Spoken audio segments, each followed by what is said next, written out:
বিয়েটাও খুব তড়িঘড়ি হয়েছে আমি যদি ভুল না বলে থাকি। আপনাদের ফ্যামিলি থেকে গেছে এবং ওই রাতে বিয়ে করে নিয়ে চলে এসেছেন। আপনি এতক্ষণ পেলেন কোথায়? এই তো আমি তো অবাক হয়ে আচ্ছা, তড়িঘড়ি করেই বিয়ে হয়েছিল। ঘটনা সত্য, আমি যদি ভুল না করে থাকি, যে গেলেন এবং আপনার বাবা প্রস্তাব পাঠালেন এবং ওই দিনই ওই রাতেই রাত 1টা 2টো 3টা এরকম বাবা গভীর দেখতে রাতে গেছিলেন। বাবা বাবা মানে আমার বড় চাচা দেখতে গেছিলেন, তখন বাবার বড় চাচার খুব পছন্দ হয়েছিল, কিন্তু আমার আব্বার খুব একটা পছন্দ হয়নি। আচ্ছা, তারপরেও আব্বা বলছেন ঠিক আছে থাক, আমি তবু একটা দেখি। ওনা আবার অন্য মহানে মেয়ে দেখলেন, তো সেখানে দেখে আমার মেয়েটা আমার দেখে পছন্দ হয়নি আর কি। তারাও অনেক ভালো ফ্যামিলি, তাদের বাড়ি যশোর ছিল তাদের বাসা।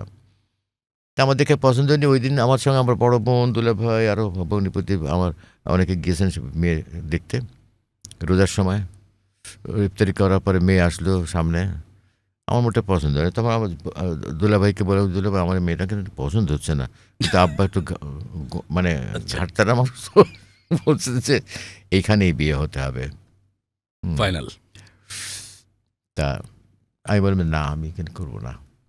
তো ওইখান থেকে রাগ করে আব্বা বাসায় চলে আসলেন। এসে আমার মাকে বললেন কি যে তোমার ছেলেকে বিয়ে দিতে পারলাম না, আর আমি ওর মধ্যে নাই।